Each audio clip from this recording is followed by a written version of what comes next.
Thank you, Kanchunda. Okay. Start Good right. evening, good morning, and good afternoon, all of you, depending on which part of the world you belong to right now.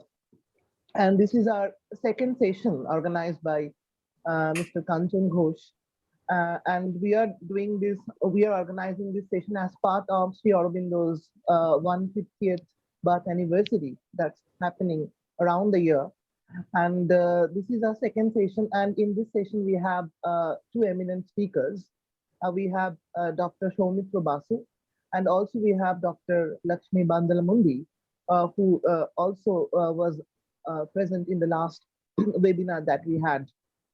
So, without further ado, I would request Dr. Soumitra Basu to go on with his presentation. And before Dr. Basu's presentation, let me give a small introduction to Dr. Basu. Dr. Basu is professionally a clinical psychiatrist based in Kolkata, but he is an exponent of transpersonal psychology, and he writes a lot on Sri Aurobindo's idea of transpersonal psychology and so on.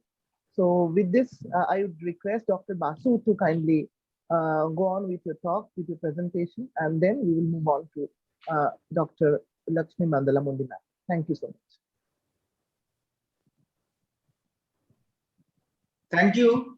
Thanks special to Kanchan, also to Professor Nikhil Kumar, Amit, and for joining. And Lakshmidi is there as a Kanchan's supervisor and guardian who is organizing. So that's very good. And it's also very important that though we do not have much people here, it doesn't matter.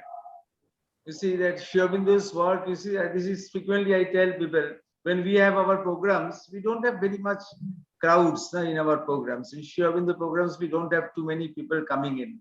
So I always tell that that's not a matter, because Sri Aurobindo's work is always done by a very few selected people. And the rest of the world benefits. But the actual work is always done by very few selected people outside all publicity. So Professor Nikhil Kumar will, I agree with that. So it's outside all publicity that work goes on. It doesn't matter how much. And then I just remembered that Amol Kiran was asked, he had actually asked mother that how are we going to celebrate Sri Aurobindo's centenary? And the mother had told that you don't have to show off. You just be poised in your psychic being. Then people will understand that this is, people will naturally, they will get the vibration of this place. When people come here, if you are poised in your psychic being, then naturally that vibration will work. You don't have to, you don't have to go on proclaiming this and that. So just remembering this in mind, we begin our talk, it's for ourselves, for our own growth.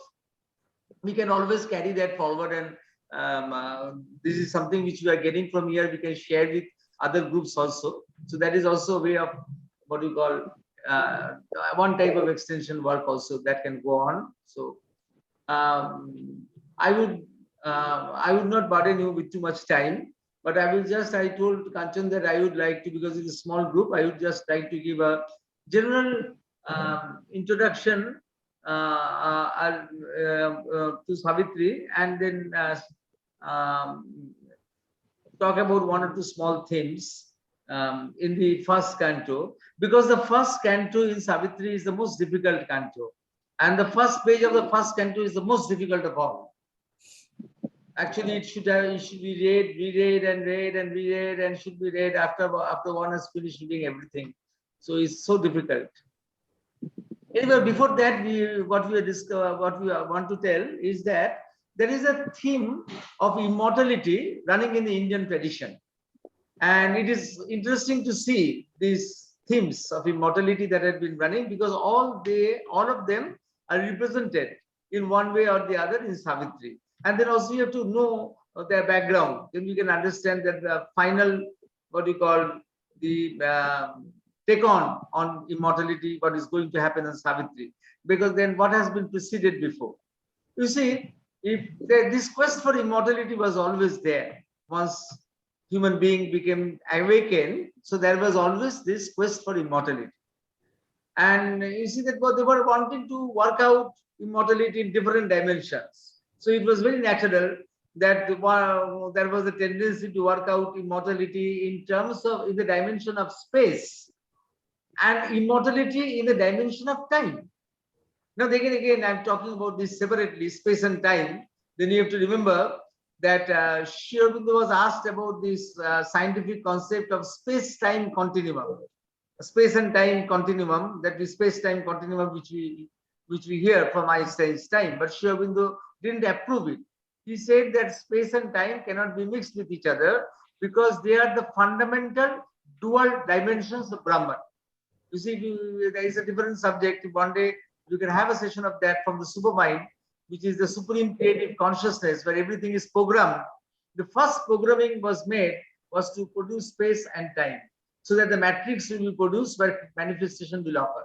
Manifestation cannot occur in a vacuum. It requires a matrix, and that matrix is prepared by space and time. And how space and time are made from consciousness, that is a wonderful description which Sri Aurobindo has given in the Life Divine, which stands by its own merit.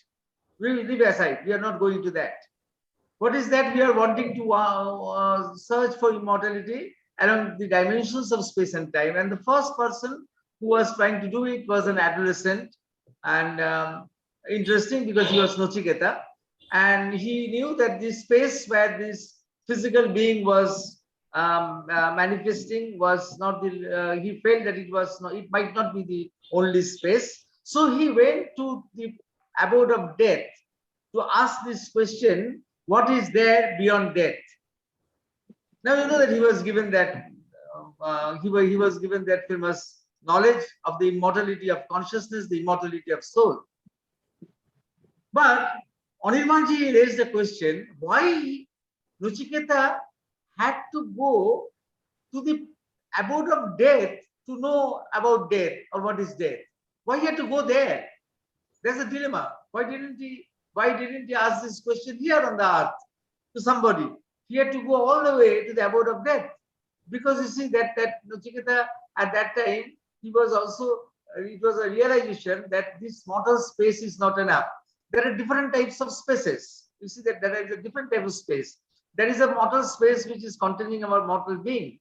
But there is another space, no? There is a space which contains our soul. Sri Aurobindo said that is a Chidakash, which is the soul space. So there are different spaces that are created. How are spaces created? Spaces are created by the action of Chit Shakti, consciousness and force. They have created this physical matrix in which we are in the earth consciousness. But they can create other matrices, no? The matrices of the supracognitive matrices, or what we call the supracognitive matrices, which go beyond cognitive mind. So there is the higher mind, the illumine mind, what you call the overmind. All these are different kinds of spaces. So you have to have a knowledge of different kinds of spaces to understand how consciousness can be immortal. Only from your physical space, you cannot understand the immortality of consciousness. So that was one big achievement, or what we call one big lesson that we take from Nachiketa. And you see that is needed because in Savitri, all these things will be woven together. All these experiences will be woven together. And the second thing is about time. Second perspective was about time. That was the story of another adolescent, Markandeya, the second episode in the Indian tradition, that he was supposed to die at a particular moment. But when that particular moment arrived, he had merged himself with the universal consciousness. So the messengers of death came and they couldn't find anybody. They couldn't find actually anybody because he had merged with the infinite. So but that time was over, no? Because there is a designated time. When the time is over, then you have lost the case. So you have to return back. The messengers had to return back, and he came back again to his usual self. But you see, that is also showing a very interesting thing, that at any point there is what we call the moment, but there is also what we call the infinity. At any time, at one point, time can present as a moment. At another pose, time can present as timelessness. You see, both are the two sides of the same coin, two sides of the same phenomenon. So either you can be on this side or you can be on that side. You can be on the side of the moment, you can be on the side of this timelessness. That's why Sri Aurobindo has used several times in Savitri, he has used the word giant point. Giant point. He has used several times this word, this term. So a point is giant. That means a point where what you call the finite meets the infinite, or where on one side you have the finite, or the other side you have the infinite. So this is very true. This is very true. This phenomenon of time, this thing, this space and time, both are very important. I will tell you this real incident of one of my friends who is now running the Sri Aurobindo Center in Patiala. Actually, he runs the two schools in Patiala. He is my very close friend. So when he came home at 12 years of age, when he was in school, he came home one day and found that his mother had passed away, and everybody was crying. Then suddenly his mother came back to senses, and people asked, what happened? And then she said his mother's name was Pavanda's mother's name was Savitri. So she said, I was taken somewhere and I saw huge black shadows, and then somebody said, this Savitri is not that Savitri. And then I was dumped back. Somebody threw me back. These four big black shadows, they just threw me back. So you see that both space and time are important, and then certain things can happen which is our beyond our knowledge. But then this also points that we have to know that you see that time is not linear, time is circular. So this is another thing that we learn from it. All these things are very important, because to understand Savitri, you have to understand how these things are being built up through the tradition, which Sri Aurobindo uses and then goes further. And then both Nachiketa and Markendo are adolescents. What does that mean? Because adolescence is symbolizing the quest for knowledge. Adolescents are students, and they're high school students. No? They are in the quest for knowledge. They are wanting to build up their career. You have to see it that way. There is a quest for knowledge there, and therefore they are represented as adolescents. But the next two stories in the Indian tradition, one of Ruru and Pramod Bara, which Sri Aurobindo changed to Piyum Bara because it didn't sound poetically nice to use the word Pramod Bara, and the legend of Savitri. You see that these two were different, and Sri Aurobindo introduces something in both of these legends. He introduces something of his own, what you call unborn ideation of what is going to come in both of these legends, and that is very interesting. And you see that, and then unlike Ruru, unlike what you call Nachiketa and Markendo, Ruru is young adult. Ruru and Piyumbara are young adults and they are partners, and Savitri and Satyavan are young adults and they are partners. So that means one is not only here concerned about oneself, one is concerned with the other, who is also a reflection of you. So the other also is yourself in another form. So one is not only concerned about oneself, one is concerned with the other also. That is very interesting. That from adolescence, we are shifting to young adults who are in partnership, and with that masculine and feminine factors coming together, they are in partnership. And it is not only that in Savitri, it goes further, because in Savitri, Savitri is not only interested only in reviving Satyavan, but actually Satyavan is a reflection of the whole humanity. So she is trying to not only uplift or revive Satyavan. Revive means uplifting Satyavan, but she is wanting to revive the whole of humanity who is reflected through Satyavan. So then you see that the parameters become different. Now in Ruru's case, Sri Aurobindo wrote Love and Death at a very early age in Baroda. You know that he himself said that I wrote it in a white heat of passion. In a white heat of passion, I had written it. And he introduces one thing. You know, there's a story that in Ruru's case, it was a compromise. So Piyumbara died, and Ruru had to go to the palace of death to death himself. And there was a compromise made that Ruru had to give part of his life. He had to sacrifice part of his life, the quota of his life. Suppose he was supposed to live a number of years. Part of that years he had to sacrifice and give so that Piyumbara could live. So his life was shortened and Piyumbara's life was strengthened. So it was a sort of compromise. But there in that ancient legend, Sri Aurobindo introduces something which afterwards he will develop in a new way. He introduces that anybody cannot go to the abode of death. You have to have a password. You have to have a passport to go there. And what is the passport? And that passport is love. And Sri Aurobindo, now you see, is trying to develop the concept of a different kind of love, which afterwards will blossom. You know, it is just a beginning. It is just a beginning in Love and Death, which he wrote in his Baroda days. But it is afterwards, it is going to blossom in a very important way. And that whole trajectory you have to follow, how that love is going to blossom. Because that love, that what you call that love that is going to blossom is something different. It is something different from the love which the heart chakra can give. You see, the heart chakra we have heart chakra, what it does. The heart chakra is delinking love, delinking our human love from its attachments to the ego, to the vital, to the mind, to the physical. The work of the heart chakra is to purify human love by delinking it from the physical love, from the vital love, from the mental love, from the egoistic love, and linking it with the universal consciousness. So it is delinking from that and linking it with the universal consciousness. That is the universal love. That is which even though not talking about chakras, even though Christ had were manifesting it, it was not Buddha was manifesting it. They were not talking about chakras directly, but it was that love, no? Which is dealing from the earthly roots and being connected with the universal love. Sri Aurobindo is bringing another kind of love, which is a love of the what you call the soul entity, the psychic being. And the psychic being has come to us from above.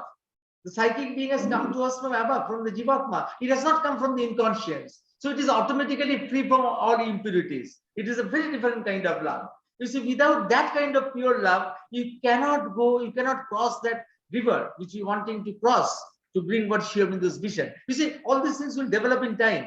Nothing of Sri Aurobindo is disconnected. You cannot say that what he wrote and it is disconnected with what he wrote afterwards, what he wrote before. It's not like that. It's a theme that has been developing. So that is started from Love and Death, that theme of different kind of love, which afterwards will flower into such a love that at the heart center will have actually two centers, the chakra described by the ancient system and the psychic being, or the love of the psychic being which is behind. This is a very important addition to the knowledge, to the what you call the knowledge of the what you call the future knowledge of the world. And in Savitri, when Sri Aurobindo deals with Savitri, he comes to something else. Here you see that Savitri is concerned not only by reviving Satyavan, she is concerned with uplifting the whole humanity. That means she is concerned with the immortality of the human species. So when you read Sri Aurobindo, that Sri Aurobindo, when he talks about immortality, the first thing you have to understand, you have to see it from a cosmic vision. From a cosmic vision, he is wanting the immortality of the human species. And for the immortality of the human species, you see, human species cannot be immortal in the way it is now existing unless there is an evolution of consciousness. Unless there is an evolution of consciousness. And for that evolution of consciousness, you see that there are these two famous journeys in Savitri. One, there are journeys in different dimensions. There is a journey that is going above, and there is a journey going below to the depths. There is a journey that is going to the heights, one after another, scaling the heights. Another journey that is going to the depths, where the doors are, the crystal doors of the inner beings are opening, and one by one, you see, the doors are opening, and one is traversing deep within, one is traversing. So you see that these two types of journeys, they are there. But this is all is being done so the human species is being protected.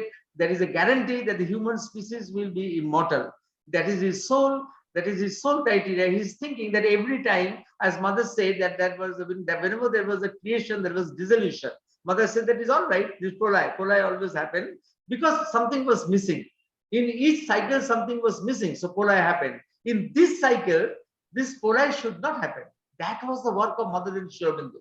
It is such a work of a cosmic and transcendental magnitude that it is not understandable by people. Ordinary people will not understand it. It is the work for the future. That this creation will not lapse into somnolence. It will just go on. So if a whole work is for that, and you have to approach Savitri with what you call, with this background, you have to approach Savitri. And then the other thing that comes in, that Sri Aurobindo brings in some different kind of thinking, which is also very interesting to understand any of Sri Aurobindo's work, especially of Savitri. You see, for the last 2000 years, this, if you say Socrates, Confucius, and Buddha, they were more or less some centuries apart here and there. they are more or less contemporaries in the world of thought. And for the last 2000 years, their ideas have nourished mankind. Sri Aurobindo is bringing a new type of thinking, a new type of circular thinking. You know what is circular thinking? As Mother said, that truth is not linear. Truth is not linear, but global, not successive, but simultaneous. Hence, it cannot be expressed in words. It has to be lived. It cannot be expressed in words. It has to be lived. So, and then Sri Aurobindo said that along multiple dimensions, I had to think at the same time. And this was a strain. This was a strain, and we means he and the Mother, we are obliged to impose that strain on our readers. We are obliged to impose that strain on our readers. So it is like that you are entering the Gulgulai of Lucknow, and then you have to have a thread so that you don't get lost. And the thread is the connection with the psychic being. So that means without the Mother's grace and the Mother's protection, then otherwise you will get lost in that whole architecture of Sri Aurobindo's thought, not knowing where you are going. But if you follow the architecture, if you follow that different kinds of things are happening at the same time. And in Savitri, this is very important, because Savitri, all that is described are happening simultaneously at many, many levels. So something is happening at the individual level, something is happening at the cosmic level, something is happening at the transcendental level. It depends on what you are trying to understand. You can select one passage and you can see if it is important for you at that point of time from the individual level, or it is important to you at that time for the cosmic level or from the transcendental level. You can approach it from any level at any time. It's not necessary that you to approach it together from all the levels together. The human beings will get confused. But you have to remember that everybody can interpret Savitri in his own way, and everybody will go on interpreting Savitri in their own way. There will be millions of interpretations of Savitri, because each thing is relevant at different levels. Each thing is different level, what you call, happening at very different levels. Things are happening. For example, actually, my time, you just remind me my time. No, Pancham, you have to remind me my time. That what is my time? How will I should finish by? Sure, 50 minutes. Okay. Okay, which means yeah, 9, 10. Okay. So I will tell you two examples. One is, if you see that why it is beginning with this famous line that it was the hour before the gods awake. So he is talking about pre-creation. When creation has, when you see that he is talking about pre-creation. When creation has not, one cycle has not started. One cycle has, see, and one cycle of creation has to start. And before that, the gods are not awake. What does it mean? The Madhav Pandit once told that gods actually do not sleep. They are in a state of trance. They're usually in a state of trance. They don't blink, and the gods don't throw shadows. This is what Panditji used to say. The gods don't throw shadows. They don't blink. They're in a state of trance. But what Sri Aurobindo is saying is, meaning that they have been not activated. What we call gods have not been activated, because you see there is a Chaldean tradition which Mother used to say, where she used to like very much, where when creation, it was decided that creation would happen, then certain things were thrown into the creation, like love, light, knowledge, joy, and all these things were thrown, and they were told to develop infinitely. And one of the possibilities of developing infinitely was also to develop one's opposite. Like that, I am a doctor, but I can also become a doctor who exploits. Like that, it is just like that. That when you're told to develop, you can develop into your opposites also. So that love became hatred, knowledge became ignorance, light became darkness, happiness became what you call sorrow. All these things become opposite. And then there was a chaos. So to correct that chaos, a second group of psychologically restorative forces were sent. Restorative forces, which you have to see in a psychological perspective, you have to see them. These restorative forces have been called gods by us, but others can call them angels, somebody can call them fairies, or one can talk about anything. But you see, their main thing is that gods came before, gods came actually after the creation, not before, after the creation. So before the gods came, the Asuras were there. So already the negative things were there, which are represented by the Asuras, by the Satan, by the Mephistopheles, by Lucifer. So Satan is, that's why, so ancient and acknowledged by in occultism by all religions, all disciplines. Only in other disciplines they believe that the Satan is parallel to God. In India tradition, we believe that everything has come out from God and everything will dissolve in God. That's the only difference. So you see that's why that Sri Aurobindo is talking about pre-creation. And then Sri Aurobindo talks about the symbol dawn. And that symbol dawn has got so many meanings. Outwardly, it is also, you know, that it is the dawn of the day when Satyavan is going to die. But the way it has been presented there, that the dawn is significant at every level of what you call human progress, or something is happening which is leading you towards the new thing, towards the unborn future. Everything has been preceded by a dawn. So creation has been preceded by dawn. Every plane of consciousness that manifests is preceded by a dawn. In our individual life, you see, we also have a dawn when our soul awakens, or when we get access to our higher mind, or afterwards to our intuitive mind. Then each time a dawn happens. So there is a procession of dawns. You see, Sri Aurobindo starts Life Divine also with the Rig Veda. That's Rig Veda sloka, but it is talking about the procession of dawns. So every time something new is going to happen, a God light is going to come. Something of a God light is going to come. Everything, something new is happening. Every avatar is signaling a new advancement in human consciousness. So every avatar is bringing one dawn. So dawn, you see that at the transcendental, universal, cosmic, individual level, every level, that is a dawn that is happening. All the time dawns are happening. All the times we are progressing. Each progress is symbolized, or is that is a dawn. There is a dawn of God light that is coming. There is a dawn of God light that is coming. So something is there. You see, the dawn is such a favorite symbol. And then it has got a very interesting connotation. The connotation is, when dawn comes, then something new is coming. The same dawn is not being repeated. You see, the same thing is not being repeated. Every time something new has to come. And that's why you see that Savitri starts with that, when he talks about in the pre-creation, there is a great void. And in that great void, there is a mind of silence. You see that there is a mind of night. There is a mind of night. What does the mind of night mean? That means the inconscience of the cosmos. You see, as we have our unconscious and our inconscious, but of course, our inconscious is not individual. We talk about when we descend in our consciousness, we go to our subconscious, which is the Freudian unconscious. From there, we go into the terrestrial inconscious, a little part of it, which is Jung's collective unconscious. That is a terrestrial inconscious. So we are all linked together in terrestrial inconscious. That is one thing. But all things, you see, as we descend in the terrestrial inconscious, all the cycles of creation that dissolve, that undergo dissolution, proloi, all of the creations that undergo proloi, where do they go? The main essence of all creative cycles, they sink into the inconscience of the cosmos. The inconscience of the cosmos, and that is the mind of night. The mind of night is the night which is holding everything. All the bygone cycles that have gone before, they are the memory traces of the most essential movements of those cycles are kept there. All the memory traces are kept there. Now it has very important connotation in Sri Aurobindo's system. You see, Sri Aurobindo is the only person who describes, Mother said that nobody before that has described like that.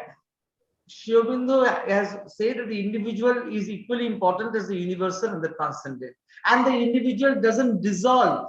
You see, the individual doesn't dissolve. The Jivatma, the psychic being doesn't dissolve with the Jivatma. It joins with the Jivatma. The Jivatma doesn't dissolve with the transcendent self. It joins with it. You see, every time there is a joining. It's like you see, there is no dissolution into that. Individual dissolves into the universal consciousness. That is the end, and that is the end of the story. That is always there in the Indian tradition. Only Sri Aurobindo says otherwise. Sri Aurobindo says that actually it doesn't dissolve, it joins. Though of course the joining will take place. The psychic being will join with the Jivatma in the super mind, in the supramental consciousness. Not before that. You see, it is not going to happen like that. And an enlightened individual. You see, we are thinking about all things which are very trivial, which are nonsensical. Those things will not remain. They will go into the cosmic waste paper basket. But the essence of what we live, they will remain. And this will remain forever and forever. And even if the cycles of creation go away, all these things will go as memory traces, and they will sink into the what you call cosmic inconscience. And from there, you see like the reclining image. You see a fallen, boundless self. That is described, the fallen, boundless self is there. It's just a reflection or representation of the reclining poise of the Vishnu in Ananta Sajja. Vishnu in Ananta Shajja is holding all the past cycles of creation in himself, and then from him the memory traces will start working. But the memory traces of the past alone cannot have a new creation. You see, there is shown in the description, there is a vibration there. That is, a vibration will happen at an optimal point. There will be a vibration, and all these memory traces will get activated. But at that time, alone it cannot work, because the reality is not only represented by the void, it is also represented by a place where there is a lot of light, superconscious. And from there, the dawn will bring a new message, a new programming. So new programming has to come. Of course, it will strike the inconscience. I'm not going into that. It will strike that inconscience, and that the inconscience is too dark, too big, and it will first absorb that light. But the light will go on go on persisting and persisting and persisting till a time comes when the darkness falls like a falling cloak from a reclining body of a god. That marvelous description Sri Aurobindo has given. But you see that each creation, there's something, the memory traces of the past something has to be added to it. And that is something that is coming there, because every creation has to have something new.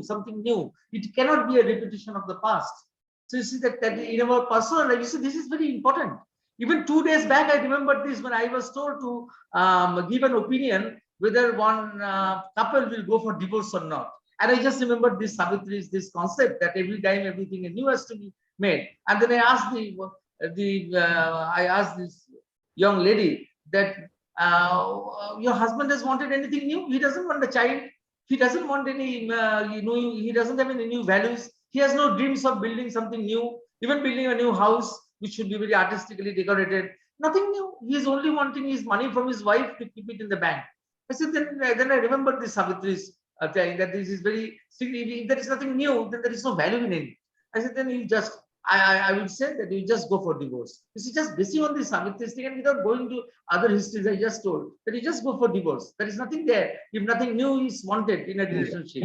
So it is reflected, everything is reflected. What is there in Savitri is reflected at every level of consciousness. All these things go on getting reflected one after another. And then you see in our, if you see that in our creation also, from the very beginning, how can we have so beautiful names as we have in the Mahabharata or in the Ramayana? So beautiful names, and then we have hundreds and hundreds of names given to the flowers, to the rivers, to the mountains.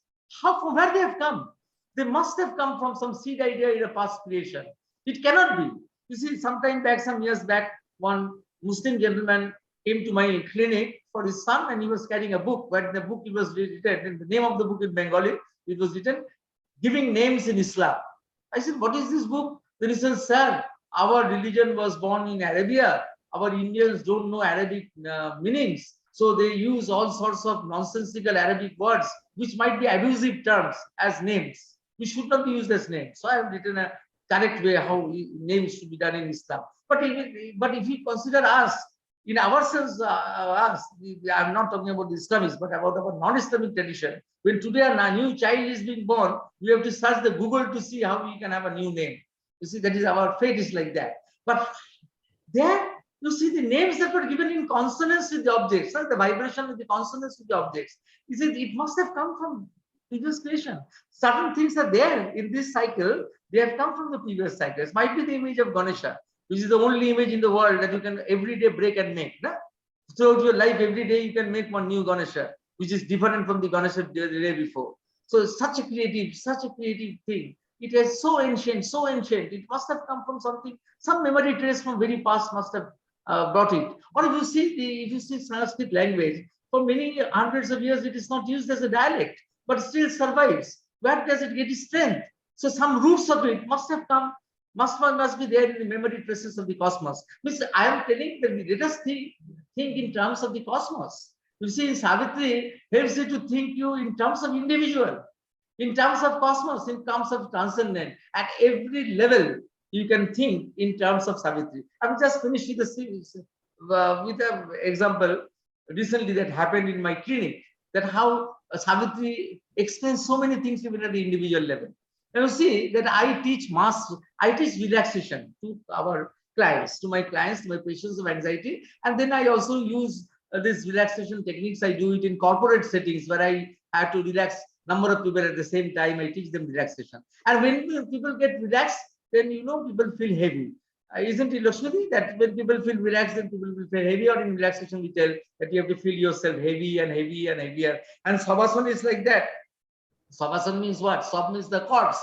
So you have to feel heavy like a corpse. And until you feel that heaviness, you are not relaxed. Now, what has happened that many times I have seen that I have asked people to feel the heaviness, and people have felt the heaviness in strange places. Some person told that, sir, I feel heaviness only in the legs. And what happened? You don't feel in your hands? But no, sir. Not in your head? No, sir. Then I have discovered that everybody feels heaviness. Everybody feels heaviness only at the place where they have what they exercised, what they have worked upon. So a dancer will feel the heaviness on the hand. A teacher feels the heaviness on the head. When I teach relaxation and I tell the person to be heavy, they will tell that they will feel in the head.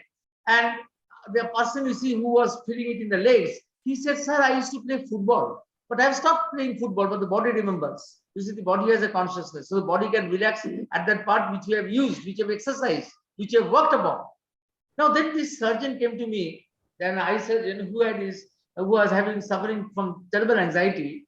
And because he was thinking that even an operation, something wrong happens, that might be a court case against him, because there was some problem at one time, but actually nothing happened. But it was his anxiety that anything can happen. But when he starts operating, then everything becomes okay. But before the operation, anxiety builds up like anything. So he came to me for that, and I taught him relaxation. And then I found that the only place he couldn't relax was his fingers, which he should be able to relax because the fingers he is using in operation. Other places he doesn't use. So only the finger he is using for operation, and the finger is the place which he can't relax. Then he can't feel the heaviness, he can't feel anything. Then I remember Savitri's line, adventure of consciousness and joy. Adventure of consciousness and joy. You see that line is there. Why I remember when Satprem wrote that book, Adventure of Consciousness, Bachudha, who used to be one of our main mentors in Calcutta at that time in Sri Aurobindo's circle, Bachudha told me, it's all right, but you see that his book is written for Western readers, but book doesn't contain that consciousness, adventure of consciousness he has written, but it doesn't contain that amount of stress on the joy and the ananda aspect, or the joy, ananda, sweetness, that is not stress, but might be because he has written it for Western authors, he has on the knowledge aspect, he has given more attention. That's why I always remember in Savitri, afterwards I found out the full phrase was adventure of consciousness and joy. And then I understood that this surgeon, this doctor, who was using his fingers, of course, but he was using with tension. If we have fingers, if we are doing anything wrong, there is no joy in that work. So unless in consciousness, not only as to have an adventure, it has to also have a spirit of joy. The sense of joy has also to be there. You see, unless I read Savitri, I would not have understood the meaning, why this discrepancy, why this is happening. So Savitri is relevant at every level. At every level, it is relevant at many different ways. It is relevant. So that is why the transcendent, you feel it. The philosopher, you will find something. If you are seeing things from the cosmic angle, you will feel something. And if you are wanting to see it from an individual level, then also you will feel something. So this is the beauty of Savitri. Everybody will find something of it in different ways, in different denouements, something of the other will be found.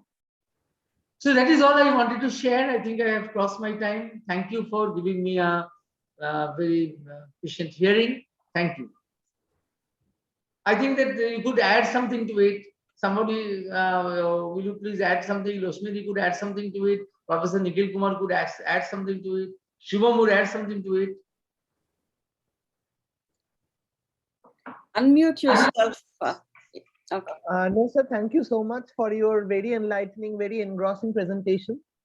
And now we will move on to Dr. Lakshmi Bandlamundi ma'am. And before we move on to madam, I will like to read her brief bio note. Just give me some time.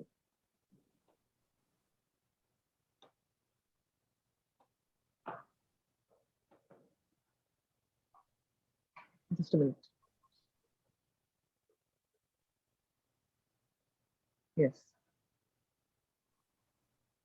Dr. Lakshmi Bandlamundi grew up in Chennai, South India, which was a great cultural center and hence concert halls and theatre were an integral part of her formative years. She has had a lifelong fascination with epic tales, instilled by her grandmother, who was a master storyteller, and this experimental knowledge eventually developed into scholarly inquiry that became a book, Dialogics of the Self, the Mahabharata and Culture, the History of Understanding and Understanding of History, published by Anthem Press in 2010. The most significant and transformative moment in her academic life occurred when she encountered the works of Mikhail Bakhtin as a graduate student. For more than 25 years, principles of dialogism have guided her scholarly work, be it intercultural or interdisciplinary, and beyond in promoting interpsychic, interfaith dialogues. Dr. Lakshmi Bandalamundi enjoys adventure travel and has trekked in the Himalayas, in Tibet, Nepal, and India, and her spiritual journey to Mount Kailash was recorded in the book Movements with the Cosmic Dancer on Pilgrimage to Kailash Manasharovar. It was forwarded by H.H. the Dalai Lama, and in praise of the book was written by Dr. Karan Singh, and the book was published by New Age Books, New Delhi. She has also trekked the Inca Trail leading up to Machu Picchu in Peru. She enjoys classical music, has training in Carnatic music, South Indian classical music, and so on. And so with this, we would like to invite you, ma'am, to share your deliberations with us. Thank you so much. Thank you so very much, Shubham. And since I'm from South India, I'm not going to put the Bengali accent. I think you have a different way of pronouncing your name. So I call it Shubham. So anyway, I hope that is all right. If you don't mind, I think keep the video on, Shubham, so that it can be interactive, if that is okay with you. But it's up to you. It's up to you. I'm not going to. So it's actually, it's a great honor to be sort of participating once again in this, to mark the 150th year of Sri Aurobindo.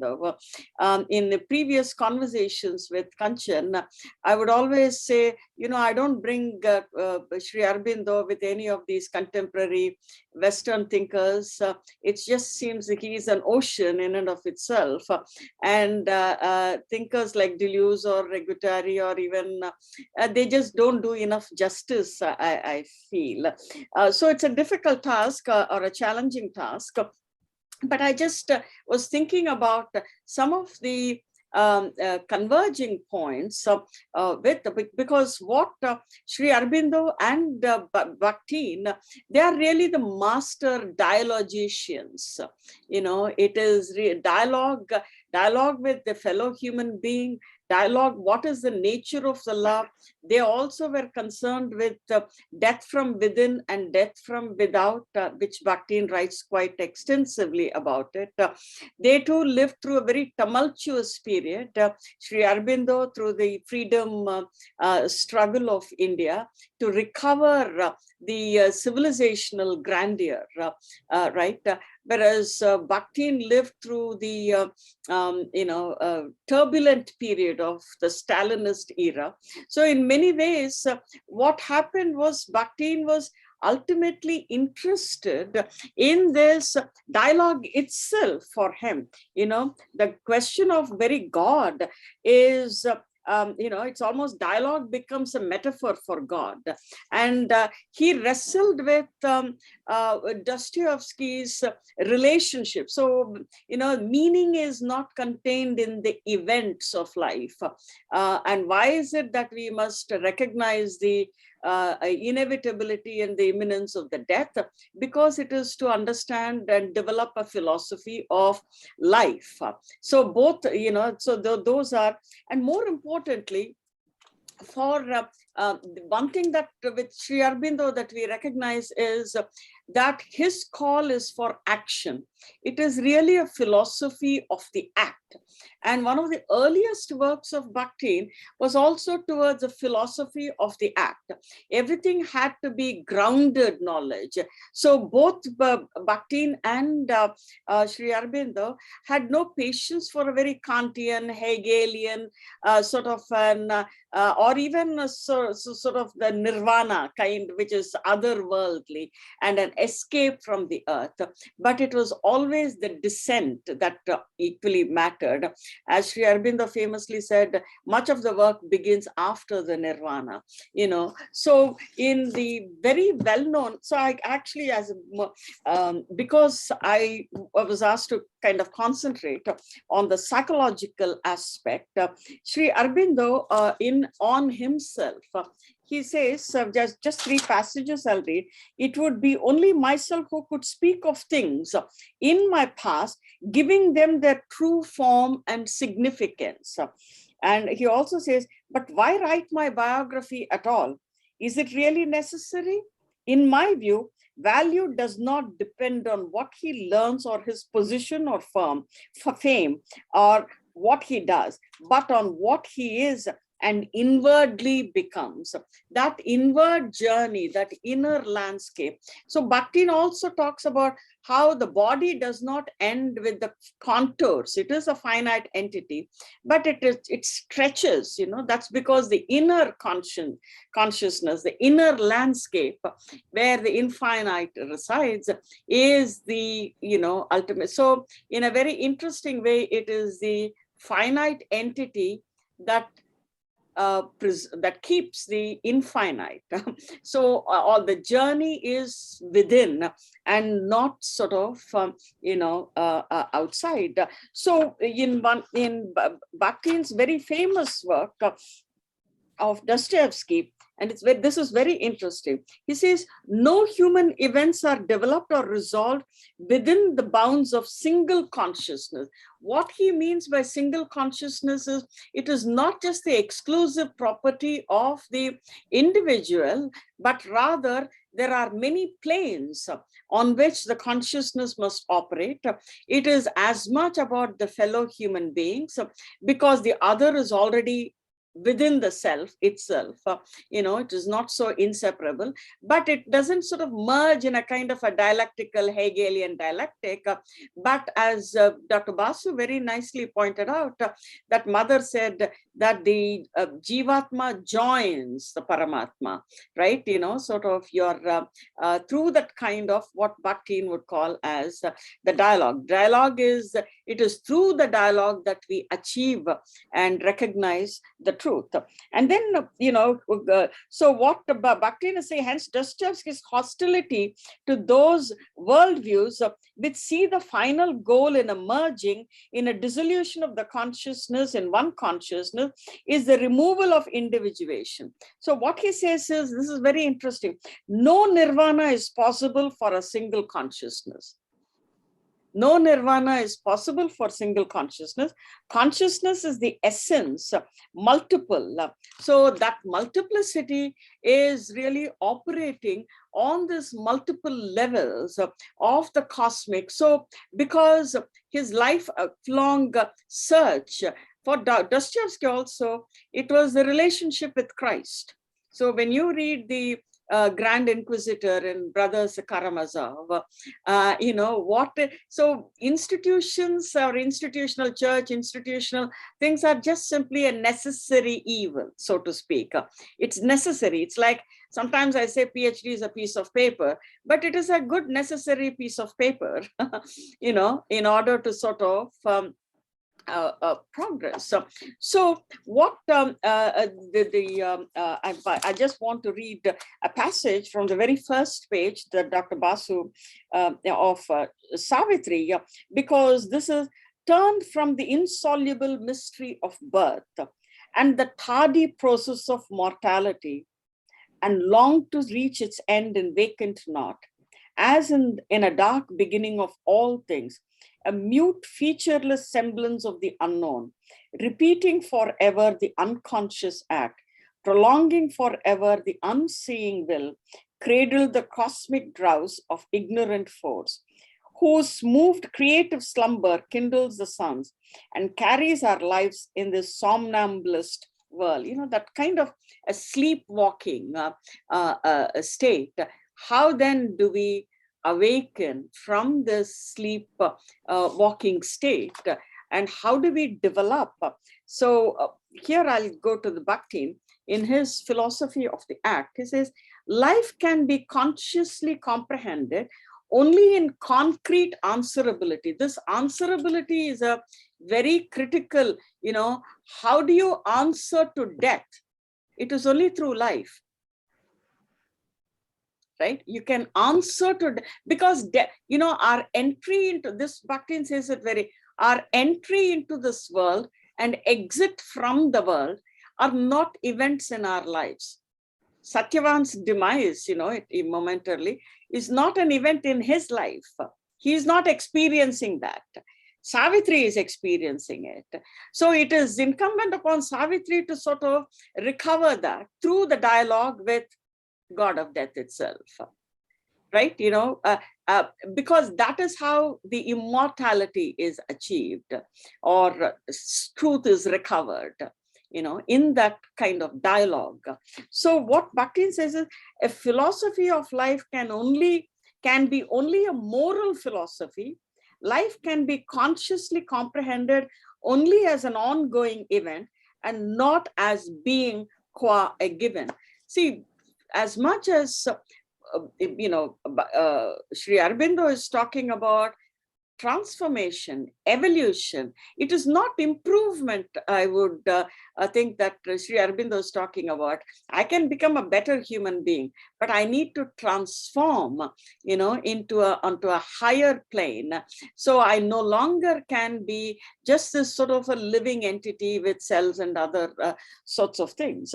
So a life that has fallen away from answerability cannot have a philosophy, because without answering whether it is, because there is always, Bhaktin uses the term super addressee. What is the super addressee? There is always the presence of the super addressee.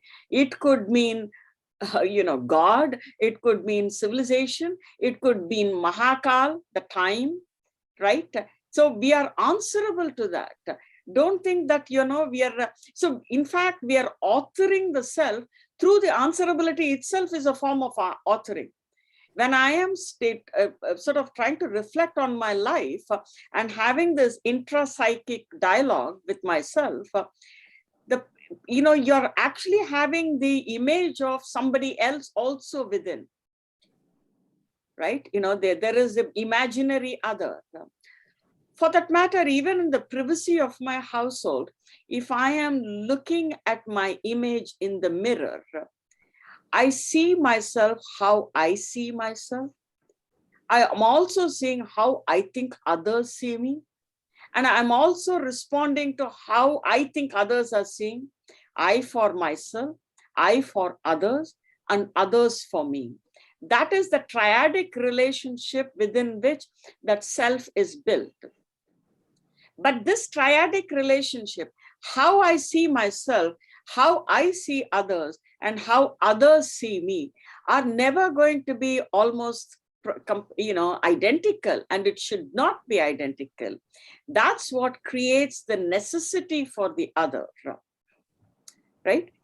And that, so this is how, so what Bhaktin is saying, it is in its very principle fortuitous and incapable of being rooted. It is only through that answerability that I become capable of, authoring myself, because otherwise I cannot author myself. Only in my death, I relinquish the co-authorship of my life, and I leave it to others to continue. And that is the soul. That soul, I'll later on talk about it, for Bhaktin writes extensively about this soul and spirit. And I think that is where I think I would like us to have a dialogue, because I don't want to sort of fill it up only with conversation. So the passage that Kanchan you sent is that an author is the uniquely active form-giving energy that is manifested not in a psychologically conceived consciousness, but in a durably valid cultural product. We are always sort of breathing. We cannot speak about any person divorced, separating them from the times that they lived in. We are breathing that cultural atmosphere. Our evolution happens alongside. Why is it so important? See, just to digress a bit, another important shared feature, I would say, between Bakhtin and Sri Aurobindo, they are not these spiritual empire builders, nor was Bakhtin an academic empire builder, located in a big university and having a sort of an agenda-driven kind of a scholarship. That's not what they are. Both Bakhtin and Sri Aurobindo, you have to enter that world. You have to, because it is almost like a chamber concert. There is a certain intimacy when you enter that world. And I tell my students or Bakhtin, it's almost like going into the cold Russian winter in a tiny little apartment where these members of the circle were just gathered together around a desk. And then you get incredible insights into the nature of the relationship between self, text, culture, and history, right? Because each one is an entity, but then they're all connected through the answerability. That is sort of very critical. And his active productive reaction is manifested in the structures it generates. So when you're saying that you're not the bearer of lived experiences, right? Because that's why, Sri Aurobindo is saying, don't look at the surface of the minutiae of life. That's not what we are interested in. And the same thing, even Tagore says it very nicely in his Personality. He says, man is a knower, is not fully himself. His mere information does not reveal him. But as a person, he's the organic man who has the inherent power to select things from his surroundings in order to make them his own. So it would be very pernicious to say, I am the way I am because my culture, stages me in such a manner, because that is sort of taking a very deterministic and a cause and effect kind of a thing, mechanical view of the human consciousness. That's not the way it operates, and that's not the way it should operate. So it is both the sort of the reality and the recommendation. How is it that we are leading our lives?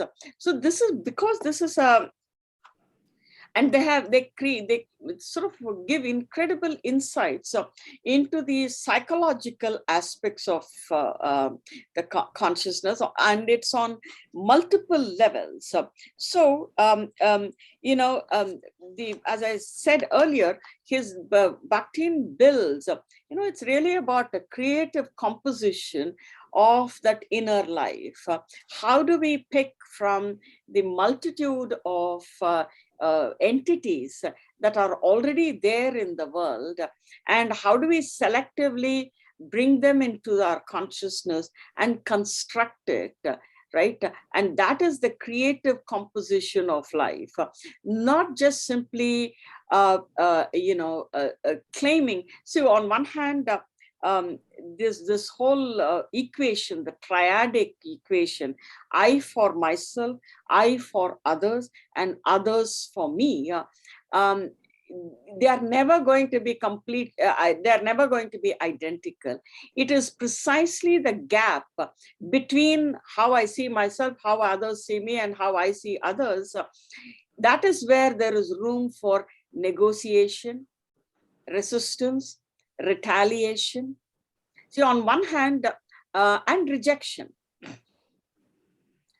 Because I cannot sort of, I am not an entity. See, our hyper-individualistic, particularly the Western philosophies, sort of negate, and even Kantian, Hegelian, and that's exactly why when we read early works of Sri Aurobindo and in his, the human cycle and everything, he's extremely critical of that Hegelian or even a Kantian model because it takes away, it dehistoricizes and deculturalizes and decontextualizes the human life. And that is not what he's talking about.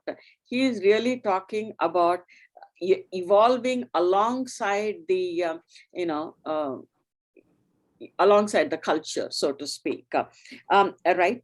So, today we live in an age of self. So on one hand, we spoke about this last time, that the other is not some sort of a charitable invitation. It is an epistemological necessity because I cannot transcend my solipsism. So I need the other, right? But here is a paradox too. The other could be, on one hand, we have to recognize the necessity of the other, but you must also resist the oppressive other. If the other is just simply wants to take sole authorship of defining me, I have to resist it, right? You can only be a co-author on an equal plane, on a dialogic plane, but you cannot come and try, sort of invade my consciousness, right? There has to be that sort of benevolent boundaries between the self. On one hand, I have to make myself porous, but at the same time, I cannot allow the other to trespass into my consciousness and invade it. Whether it is a country or whether it is the consciousness, we recognize, even as we recognize the necessity of the other cannot come, completely, So, but these are some of the things that I think I want Dr. Basu to sort of talk about or reflect on the, where is the sort of healing comes from. So today we live in the age of selfies, in a very paradoxical way, which negates, once upon a time when it was not the age of selfie, we needed someone to click our photographs, right? That is eliminated now with this, so these are technologically feasible things, but that doesn't sort of allow us to gain any awareness of the self because, and I think in many ways, this hyper-individualistic Western world has also sort of say, I am the sole proprietor of my soul and my spirit and so on and so forth, which Bakhtin is rejecting, So he talks considerably about the inner experiences and the outer body experiences. And so let me sort of read a little passage from my book where, it is the other that gives us the sorrow. It is the other that gives us the joy too. So that negotiation will continue forever. So, but within that, earlier Dr. Basu spoke about, Bakhtin also talks quite a bit about love, and that love is not the love that I love my neighbor as myself or as an extension he rejects that. I love the other because it is the other. Because this other is not a narcissistic extension of myself. The boundaries has to be, it's a benevolent demarcation, but the boundary has to be there. Boundary means it's a porous border, right? The border is porous. I invite the other, right? What I write here is, for the individual, there is a great danger in thinking that the other is not needed. Consciousness certainly is an attribute of the individual, but the formation of consciousness is located not in the individual, but between individuals. Here when we say between, and even when Bhaktin is talking, it is not just simply fellow human beings. We are talking about our dialogue with our past, dialogue with the Mahakal, the great time, dialogue with death, right? So don't mistake this as in a very prosaic manner that it is just simply other fellow humans. That's not what he is talking about. So I say, but between individuals, it is that in-between space that gives us joy and sorrow. And it is in that, in this space that we can bargain, plead, reject, and retaliate. But rejecting the necessity of the other is tantamount to giving up oneself. In one of the lectures that I gave, I think it was in Baroda or Surat maybe, but nevertheless, when I started the lecture with the metaphor of selfie, said, there are greatest number of deaths, accidents have occurred, people standing at the edge of a cliff and taking a photograph and then they fall off. So there is something so dangerous because the other is the one that will pull you from that kind of danger. So when consciousness falsely imagines itself to be absolutely free, it disconnects itself from the interconnected world. I mean, I think Sri Aurobindo writes quite a bit about this in the human cycle and the ideal of human, I think this crowd knows that very well, so I don't need to kind of review that. But he is talking about it. When consciousness, falsely imagines itself to be absolutely free, it disconnects itself from the interconnected world and ceases to feel that it is part of nature, culture, and history. When this happens, the self can shirk responsibility and rid itself of conscience, and this distorted self-image loses the ability to sustain criticism because either of self-aggrandizement, right? Because I am the emperor and the ruler of the world, to the point of imagining playing the role of a demiurge, I'm the god, or the other side is self-effacement. That is a kind of a tamasic surrender, as Sri Aurobindo would say. I don't need to do anything, God will take care, and as if God is a puppeteer trying to pull the strings and I'm only sort of being a puppet here, to the point that self no longer holds itself accountable. Strangely, they're both two sides of the same coin. The other thing that Bhaktin in Art and Answerability writes extensively about is sympathy and empathy. I think this is where Dr. Basu should give his expertise as a mental health professional, as a psychiatrist, because he says it is impossible to sort of, whatever is the empathy, I want to put myself in the shoes of the other, is an imaginary journey. But for healing to occur and for some valuable therapeutic suggestions to be given, methods to be given, I have to return to my original, because humans are all the time occupying a specific time and space. We are not endowed with omnipresence. They're not endowed with omnipresence. So to see, Bhaktin writes quite extensively about when I'm talking about I for myself, that's where he connects that to the spirit.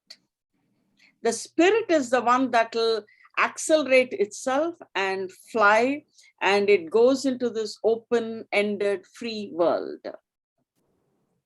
But it is the soul.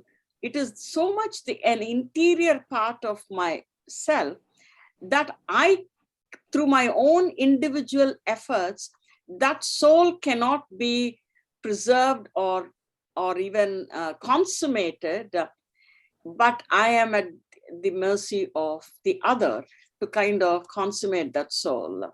So that soul that is where we need to constantly search, not only with fellow human beings, but also with with other historical entities and written words, because that is where the immortality is. Many of the writers and thinkers that I engage with, mainly they're Russian, Lev Vygotsky, or in their lifetime, they did not enjoy anything. Their works were banned for so many decades after their death. What lives is really their words. What they left behind are their words. So, but those things have a way of, it provides us with the tools in order to see the world. So and I think I was so eager to kind of open up the dialogue with Dr. Basu, that Bakhtin talks quite a bit about this empathy and sympathy. Sympathy, it's very much comes out of the aesthetics. When an actor plays a character, you try to enter that character's soul, but you have to return to your position and have command of it, so that you're not emoting the emotions that you are displaying. Because unless you return to your position, you will not be able to do that. I think I mentioned this last time. If I have to sing a very tragic song, I cannot feel the tragedy. So even Bakhtin talks about the Oedipal, see, or for that matter, like the hunchback or the person with a disability. For themselves, they don't see it as somebody who's born blind. For them, that is their natural order. So sort of, it is only from our vantage point we find that to be painful. Right? Because so I'll talk about this narratives in this is from Peter Good, a psychiatrist from England, and he sort of tried to bring in the very Bakhtinian perspective in giving care. And what he talks about is that this whole care chronotype in mainstream psychiatry or even psychology, you have the diagnostic statistical manual, and you have this XYZ, and you have the checklist, and then you try to kind of see whether those symptoms match with the patient, and then make and then sort of administer whatever therapeutic intervention or medication. That he finds it very problematic. So, so what he says is, according to Good, the care chronotype are built on what is and what ought to be. And as such are designed to heal the inadequacies of the past, only to justify all the anomalies of the present. So what he is pointing out is, in psychiatry, the healer, the contemplator, also perceives the physical symptoms, tremors, weeping, etc., etc., and the patient's reported inner state of turmoil to align them with the list of symptoms in the diagnostic manual, and assume with certitude that they have accessed the inner life of the patient. What he is talking about is, he says that this is sort of very problematic.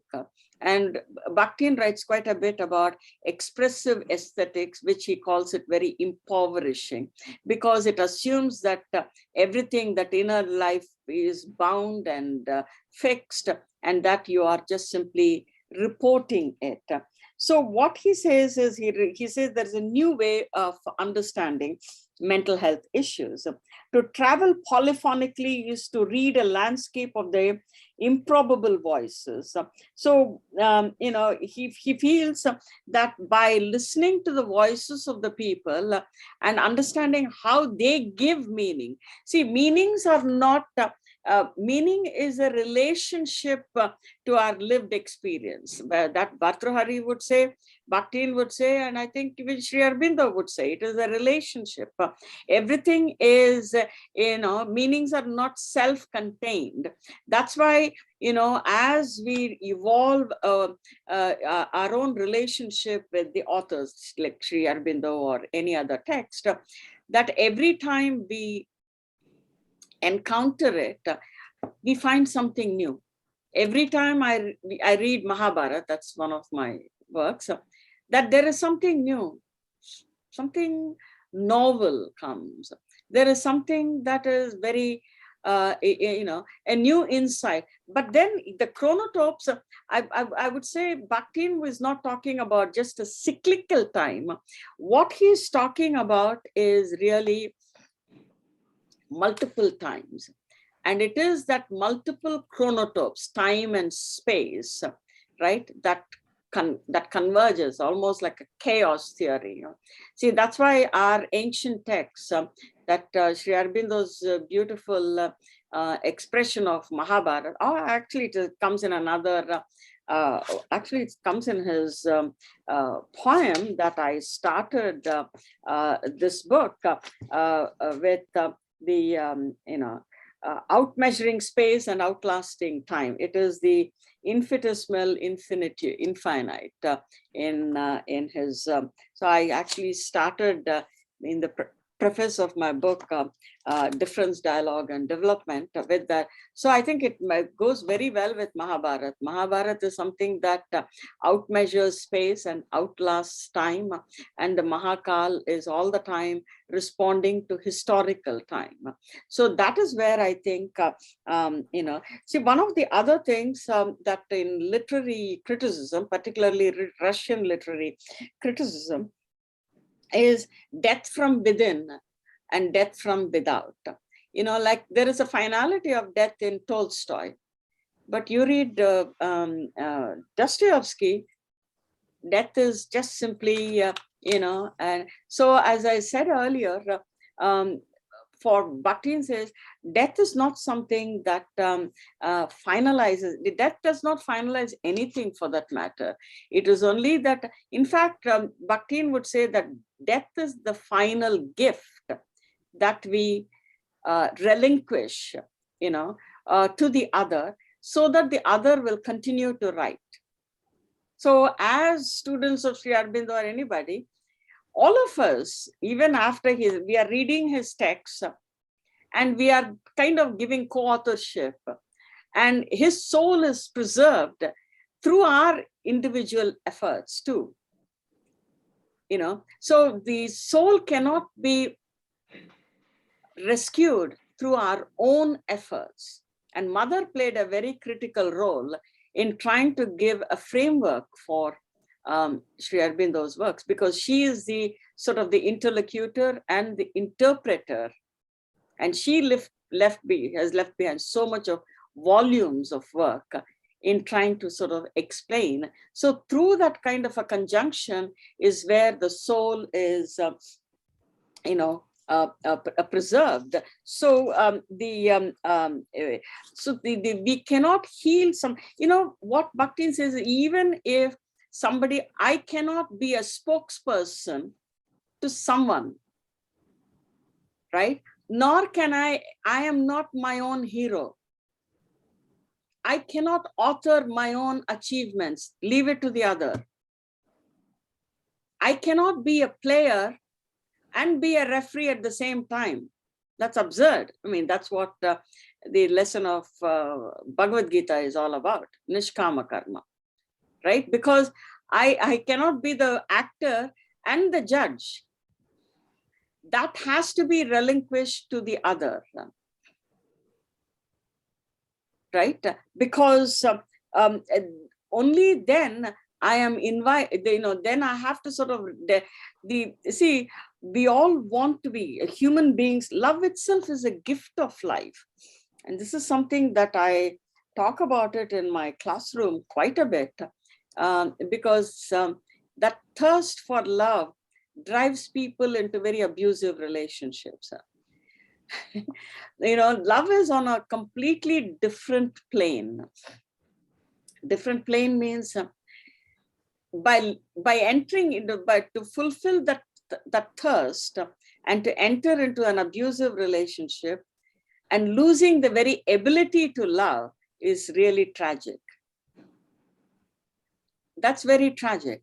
But what you must cultivate is to be able to receive and give love, in an unselfish manner. Bhaktin talks quite a bit about gift and gratitude. Gift cannot be given because, cannot be given in a manner to say, oh, I gave this to you and I expect something back. That is transactional. That ceases to be a gift. The giver cannot be sort of placing demands on the receiver, because what is happening is, by giving, you want the other to build a shrine for you in their inner consciousness, in their inner pantheon. That you cannot demand. You are, that hunger, right? For that matter, Bhakti says that hunger to achieve significance in the life of other is an, unmediated parasitism. We become parasites, expecting others to validate us. That cannot happen. I cannot demand love from others.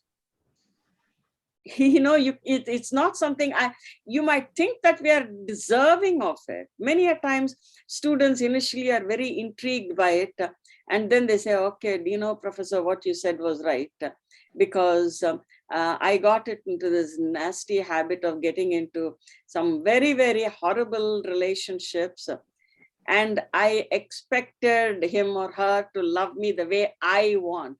That doesn't work. That is not love. Let's define it. See, this is, I think Kanchan asked me to mention about Abhinav Gupta. Abhinav Gupta also says that extensively through art and through performance. What is that rasanubhuti? Rasanubhuti is not literal. Rasanubhuti is, even a mendicant can experience the rasa of Sringara, a celibate mendicant. Since I'm trained in Carnatic music, the Narayana Tirtha, there's a beautiful line. It says, Yuvati Geetam Yogi Sulalitam Kavijana Manasa Kamala Vilasitam. That means the song of youthhood. Also, that delight, that is the whole thing of Rasa Leela. That you are, so that's why when great artists like Kelu Baba or Namalavika or many others, when they are even doing the Rasa Leela, the Sringara Rasa, they elevate it to the transcendental level. On only the transcendental level will travel and envelop the entire theater, so that everybody is able to partake in that emotion. Right? So I don't need to experience tragedy directly, but when the film is made very well, then I am able to sort of experience, it's almost like mirror neurons or something, that you have a very chilling experience of watching that, horror. So the, and I think one of the phrases that appear quite extensively in Sri Aurobindo is the silence, and that's something like even in Brothers Karamazov, the Grand Inquisitor. Why does the Christ, when the Inquisitor is saying all these horrible things about Christ and say, you get out, because I cannot run the church, when the actual Christ appears but it is the God's silence. I think Tagore's a very beautiful expression is, it is the God's silence that ripens man's, I think, thoughts into speech. And that's a beautiful line. And, actually, even in Stray Birds, Tagore has another exchange. What language is thine, O sea? The language of eternal question. What language is thy answer, O sky? The language of eternal silence, right? So it is the God's silence. I mean, you silence. In another passage in Savitri, Sri Aurobindo also talks about how silence mates you with your environment. I mean, it's in that So that kind of a metamorphosis, that connection, that link is established only in absolute silence, which is really extremely sort of godly. So death is not a finalization, and whether it is our mystics like Kabir, who has spoken extensively, we come to the world crying, and I see Karni Karchalo, that you go leave with a smile on your face, so that so when even Bakhtin says that death is my final gift to the other, right? You are relinquishing your co-authorship of your life, and you leave it to others to continue. I'll give you a very practical kind of an or a lived experience about the soul, how we are, when I was a grad student, I became obsessed with Mahabharata, and it was, I was in psychology department, and my department was giving me a hard time, and they said, you're a psychologist and you should be talking about XYZ psychological matters, and the way you are proposing your work is like comparative literature or anthropology, and you should have been in that department. And anyway, eventually my advisor kind of helped. But at that time, it was very frustrating for me and I had written, and I was trying to sort of quote unquote psychologize my work, not with any great elegance. And I was very frustrated. I said, all this scholarly work is not for me. Maybe I'm just not cut out for this. And I should just simply be a checkout clerk in a supermarket, be done with it. Is this why I entered a PhD program? I thought the most coveted thing was, I wrote to, and those days it was not, internet age. And I wrote to Michael Holquist, who was at that time, Michael Holquist translated along with Carol Emerson all the works of Bakhtin. They brought Bakhtin to the English-speaking world. So he was at Yale, and I wrote to him. I said, I'm trying to work on this project. I don't know, I need help. And I was very determined. If I have to quit grad school, give it up completely once and for all, that I need somebody to tell me what you're doing is a piece of nonsense, and, be done with it. And I don't want to be hearing from these people who didn't understand what I wanted to do. So I was driving to, Yale, and all the time I was repeating, I think Nikolai Gogol has a character who said, I'm a copying clerk, damn straight I'm a copying clerk, who cares? It's a very powerful kind of a thing in character. And because I was feeling extremely, disenchanted with the gatekeepers of knowledge, in universities, and I was not fitting properly into that. And I met Michael Holquist. He took me to a kind of a restaurant bar, and whatever papers that I had sent him, he said, Lakshmi, this is so parochial, because it was just an unconsummated bunch of phraseology picked from everywhere, and I mixed it up. And I said, oh, okay, now I know I'm not cut out to be in this PhD program. And then at one point I said, I want to study the answerability between lived life and living text. At that very moment, Michael Holquist said, what? I said, this is what I want to study. I kind of mumbled. I thought he was going to say something really very bad. He just took my pieces of paper, whatever I wrote, he tore it. So he ordered another glass of wine. He says, Lakshmi, just tell me in plain English, what is it that you want to do? And I just simply, I was not bound by all these academic jargons and everything. I made it very clear as to, and we talked for 3 hours. 3 hours sitting at that. And when he died at the memorial, I talked about this.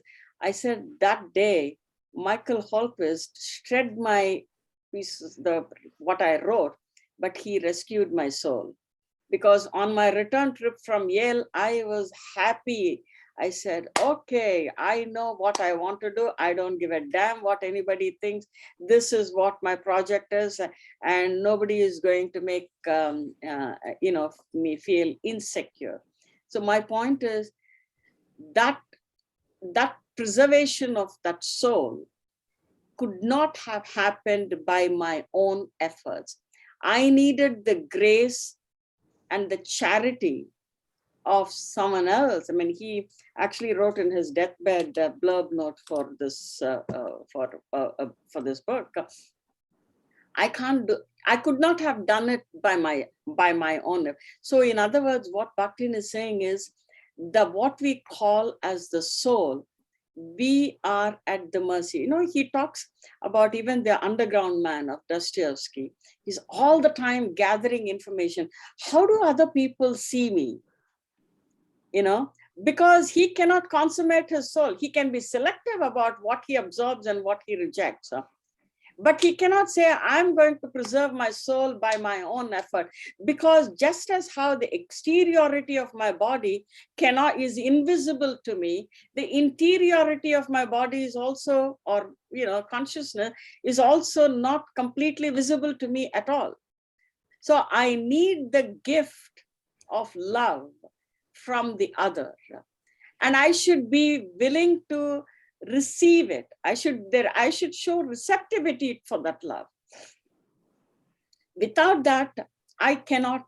So that's why the spirit, see the other concept, and I'll end with, is it okay? How are we doing with time? Because each of us can get carried away. Yeah. Now, the other concept that Bakhtin introduces is rhythm. You know, so rhythm is that momentary closure. You know, in this vast open-ended world, you know, like when the last beat comes from the percussionist in a music, right? The tabla, the mridangam player. So our life is full of those rhythmic, you know, closures. It is a momentary closure. That tug, right? That pull comes from the other, not from myself. Right? The other doesn't necessarily mean just other fellow human beings.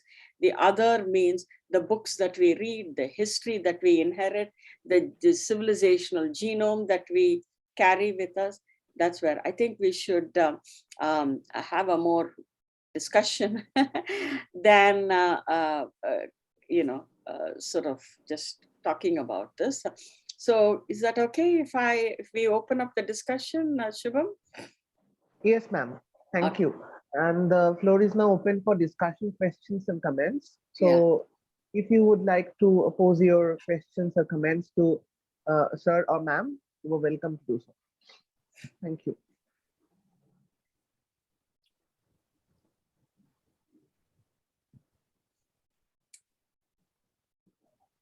Go ahead, Kanchan, or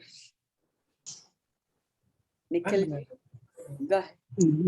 We were talking about cellular transformation. Yeah.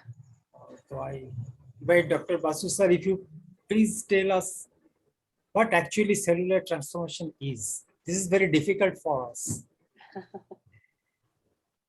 It's not in today's topic, cellular transformation. Anyway, it will require a separate time to discuss. Just like that, we can't talk about it unless you see that cellular transformation is. Before that, we have to understand the subtle physical. For the cellular transformation, we have to understand the subtle physical, and then we have to understand what is the physical mind, what Shabinda means by the physical mind. And then only we can go to this area of the cells, because it's the physical mind which coordinates all the physical activities. Then we have to, to understand that cellular transformation, we have to go there. But the first thing is that the light has to be brought into what we call the physical mind, which is the lowest strata of the mind, which deals with all our trivial things. So the mind has many layers. So the lowest strata is the physical mind, which deals with all our trivial things. all the things that get repeated again and again, na? Because behavior, you need to repeat behavioral things in the beginning, otherwise they don't become consistent patterns. Na? Consistent patterns in behavior can only become consistent when they are repeated many times. So you need to have repetitions. So all these patterns, repetitive patterns and all, they are being coordinated by the physical mind. And that physical mind is the what we call the lowest in the hierarchy of minds. But when you want to have a transformation, the first thing is that it has to be illumined. Otherwise, other things will not happen. And that is why when what you call when the physical mind is illumined, then that is Sri Aurobindo called it the mind of light. And when Sri Aurobindo passed away, that light, that mind of light was transferred to the mother. And then only then she could start within the mind of light got consolidated in her consciousness. Then only she could start that work which is there in the agenda, the transformation of the cells. So you have to go from the very beginning and understand step by step all these things. So in transformation of cells is a very difficult, very difficult concept where you are wanting to, you see that it is something which mother is constructing in the subtle physical, something which mother is constructing in the subtle physical. All things that happen in our life are preceded by all events in the subtle physical. Everything is preceded. Something is happening in the subtle physical. It is always preceding what is happening in real material life. So in the subtle physical itself, these new cells are being built up, which will go at one time and will join with this body or replace the cells or with what you call supplement the cells that are already there. The actual work will be happening in the subtle physical, but this cells. So that means that we have to prepare our subtle physical in such a way that our cells can be used for that work by the mother. So it's a very complicated topic. Yeah. I think that I will once we have time to explain, then I will go it from the beginning, from the very beginning. I will start with it and try to explain. Just like that, in the outer body, that cells will not be transformed in that way. You have to work in the subtle physical, and then when the work is there in the subtle physical, then you have to transfer it to the body at present. That it is a transfer that will work its own way. Immediately on this body you cannot work. The first work you have to do on the subtle physical, and then you have to transfer that work onto this gross physical body. So we have to learn step by step. We have to understand. Professor, Dr. Basu, you know, I started suffering from an autoimmune condition, rheumatoid arthritis, while I was writing this book. So it was, to me, even if cellular, that's when I sort of contemplated on what is this, and that question bothered me quite a bit about, I know culturally, at least fairly, what factors can enable a dialogue and what will inhibit a dialogue. But the cells in my body are in a civil war. So even if there is no transformation, at least how do I let them dialogue with with each other so that they don't create havoc in my body? You know. Anyway, that's just a. But I think Shubham has a question. Go ahead, Shubham. Yes, ma'am. I have a question for you, actually. Since you have talked about the relation between the self and the other in terms of the Bhaktian dialogism and Sri Aurobindo's idea between the self and the other. But here I would like to refer to another very important philosopher, Martin Heidegger, and also Emmanuel Levinas, who are also talking about the question of other, where Heidegger is talking about the idea that every self entails some sort of a responsibility for the other. And Emmanuel Levinas and Derrida are questioning that idea of co-opting the other within the self, and they're proposing that idea that the other remains as an irreducible category. Other remains as a discrete, separate category, and the other cannot be the self, so to speak. So, and they are creating an asymmetry between the self and the other, while Bhakti, Sri Aurobindo, and if you talk about Heidegger, are also creating a symmetry between the self and the other, and they are trying to draw a relationship between the self and the other, and the relationship operates in a symmetrical manner. So my question is, how would you pose the idea of alterity that Derrida or Levinas propose in the relation between the self and the other, and how do you see their relationship with Mikhail Bakhtin and Sri Aurobindo? I haven't read Derrida even Kanchan asked me the question. So I won't be able to sort of, because although I took a class with him,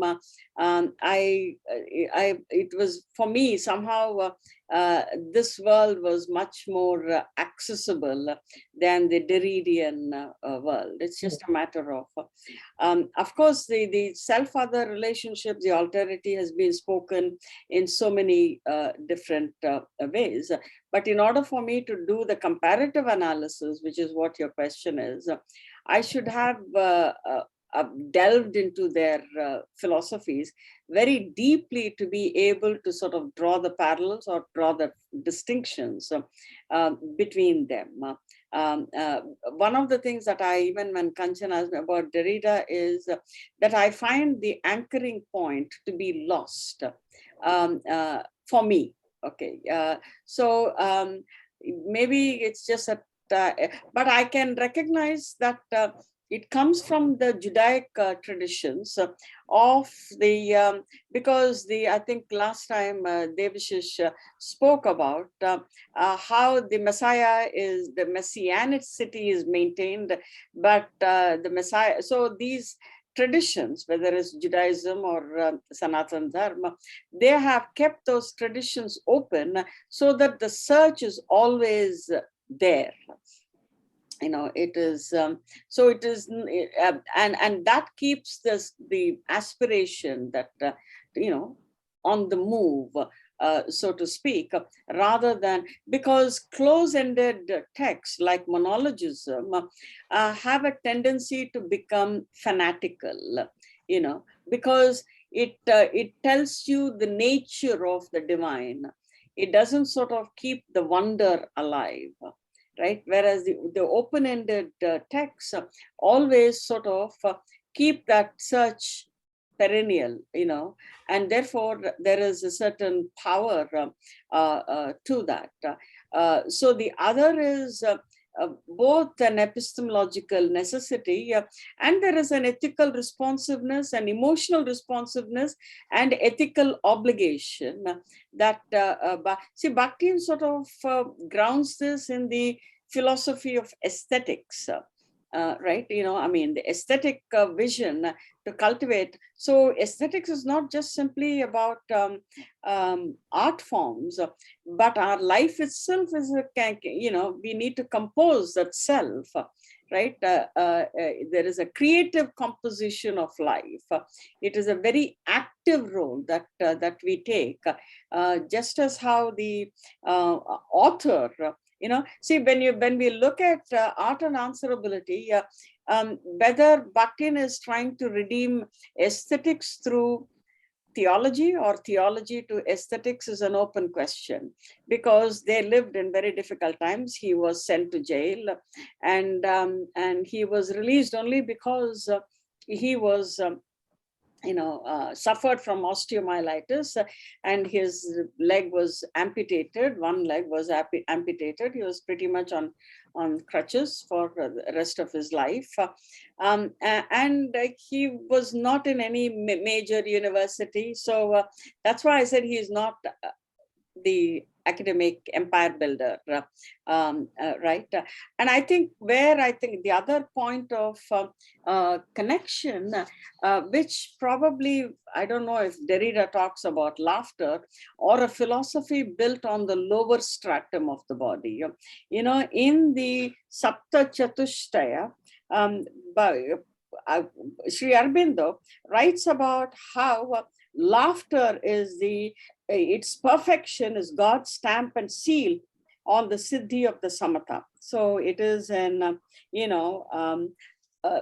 hasya is something that he also dealt with. And more importantly, for Bakhtin, the carnivalesque, right? The carnival spirit is really built on the lower. So it integrates the lower and the upper stratum of the body, the consciousness. And so earlier, Kanchan, we had a discussion on what Sri Aurobindo, the inconscient, the subconscient, and the, so that inconscient has to be activated, divinized, or the earth needs to be divinized. And that is where we find the reabsorption of the earthly, the lower stratum of the body, or what we call as the Kundalini Shakti, going from the, lower part to the, ascending to the upper part. So there is a kind of a clarity that I find in Bhakti that I didn't bother to kind of educate myself with, in Levinas or. So that's where so I'm more Lev Vygotsky, Bakhtin, Yuri Lotman. These were people whose account of, understanding the world around me on many planes is, I find it. So because I don't know, I can't, perhaps there are plenty of scholars who have written about it. It's just that since I haven't read, I won't be able to speak about it. You just Thank you so much. add something to what you said, or just reflecting. I was just reflecting when you said that that the other should not be a narcissistic extension of myself, which is a very important thing if we see it from the level of the outer being, which Sri calls the surface personality or outer being. That is completely right. From that level, the other can always be a narcissistic extension of myself. I can see it that way.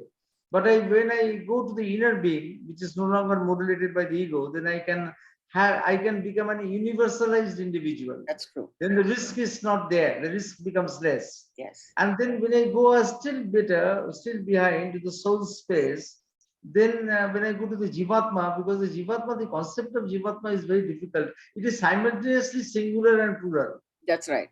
That's right. It is like the what you call the curtain behind you. The curtain has many folds. So all the folds are different, but all folds are connected with each other.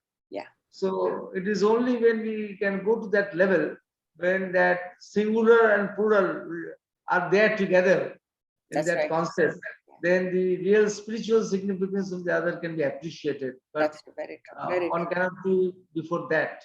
That's right.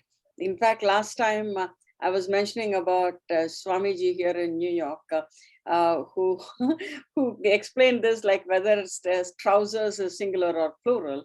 Said this, it is singular on top and plural at the bottom. And so there is incredible diversification.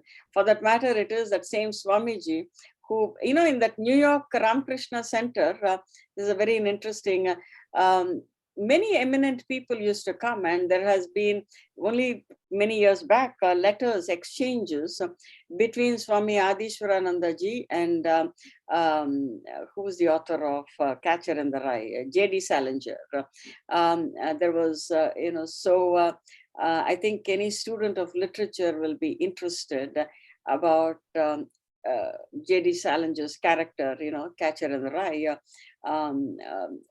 And so it's a very many very prominent people come there almost in disguise. Nobody ever knows. So and I think I see the same even with Sri Aurobindo's. There are many people sometimes outside the academia who are very incredibly well read, and so you're right. So the other is there is a benevolent demarcation. I think that's what the expression that Bakhtin uses. It is both porous, because otherwise it can, it's a myth to think, somebody is just coming in. It is a myth to think that in an open-ended world that we just simply wander off. without any rhythmic, because that would be too dangerous. The individual would be lost in the cultural flux. You need that protective, somebody to pull you into your orbit, and that pull comes from the other. That's how the other is preserving your soul or protecting your soul, so to speak. So you have to be rooted. That's what even whether it is for the Swami at Ramakrishna Center or whether it is Sri Aurobindo, you don't need to become the other. You cannot become the other. But while maintaining that partitioning of voices, you still respect and because you are there, they are feeding something that you cannot see, and that is the critical part. Madam, I think Professor Nikhil Kumar ji. Yes. Question. Yes. Nikhil ji, you I am please here. go ahead. So, for Madam, I have something to say. Sure. What about the role of the witnessing self in man regarding the other? Mm-hmm. So I want to know the role of the witnessing self Uh-huh. with the other. Is the witnessing self or can the witnessing self be identified with the other or something else? No, I watched I think from a Bhaktivinoda perspective, you can only witness the other from the special time and space that you occupy. And it cannot be any, in other words, that's where I spoke about empathy, where it is only an imaginary excursion into the boots of the other. But you cannot claim that by being who you are, you cannot claim to be in both the places. I can't be, that's why I said we are not endowed with omnipresence. That is the God. So I have to be in my own. So for that matter, I'm a healer in mental health profession. I think Dr. Basu can speak about them. You cannot help the patient only by, on one hand, you try to understand by just simply understanding their woes and problems. But the healing begins only when you are who you are, which is the healer, and the other is who they are. So there is no, but then our interpretive categories has to have, see that there, I think we are getting into genres, Professor Nikhil Kumar, because genre is the eye of the mind, right? And what Bakhtin says is there are innumerable genres in a society, right? What we can speak in one world, in the culture, we may not be able to speak, for that matter, here to have a conversation is one thing, but if it is about the media, right, or somewhere else, the genre shifts. And if I'm not equipped with that genre, I won't be able to participate in that. So do not see the other, that's why the other is the other, and love the other as the other. I don't know if I answered your question. No, actually, I may not be able to communicate what I mean to say. Mm-hmm. Actually, Sri Aurobindo speaks of two states of mind, quiet mind and silent mind. Uh-huh. And these are the two states of mind. Quiet mind is one in which we are able to witness the entry and exit of the thoughts which come into our being. Mm-hmm. And okay. Actually, there is a self in us, that is the witnessing self perhaps, which observes the entry of all the thoughts and the exit of all the thoughts. Mm-hmm. So actually, I want to know, not from you, but from myself also, as to how to correlate this witnessing self with the other of which you speak. Actually, you speak from the outwardness of the being of man, and I am speaking from the inwardness of the being of man. So when one witnesses there is a witnessing self which witnesses the entry of the thoughts into the mind and exit of the thoughts in the mind. Mhm. So this where is this witnessing self in relation with your other? That I want to understand actually. That's where I think I'm reminded of Shiv Sutra, Rango Antaratma. This for the one of Nartako Atma. My soul is a dancer, and Rango Antaratma. So there's the stage, the inner self is the stage.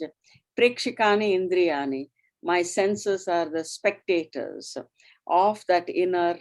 So that comes through sadhana, right? As I know, when you're talking about the entry and the exit of that, you become so aware of it. I have to go into both even Bhaktin talks about the author's creation of the hero, right? So initially there is the sort of the surplus of vision and the material to construct and give life to that hero. But as life is emerging then you relinquish that surplus of vision and give the other, your own creation, his own identity that will sort of, so that's one aspect of it. But what you're talking about is a spiritual, that's where I think the whole silence that Sri Aurobindo talks about, in that silent mode and in that meditative state, right? We become sort of spectators of the drama, right, of that inner world, where you're able to see the entry and the exit of a thought kind of coming in and out. For that matter, that interval, I think I look at it from Bhartrhari's side also, where a dislodged thought, before it is prepared for expression, there is, in the Madhyama state, there is the stringing of the words. And there I have to be sort of become a witness to how that thought dislodged and how I prepare it for public expression.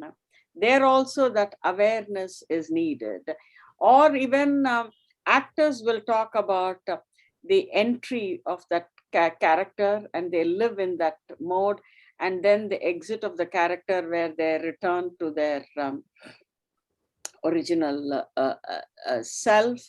That's how I try to understand. But I hear your point about that is where I think the quiet mind is capable of witnessing. Am I right? Yes, yes, yes. That I've written about this in my book on movements with the cosmic dancer. The vastness of the space and the silence overwhelms you when you're traveling. When it was long ago, in 2001, overwhelms you on the Tibetan plateau. So I had no desire to, for 20 and odd days, no desire to speak with a fellow, nothing to share. It was a communion with whatever, the higher power. There, I think, in those moments, we are, I think, at least I felt, capable of sort of witnessing that movement of the thought, otherwise in the very noisy place, it's not possible. It's not possible.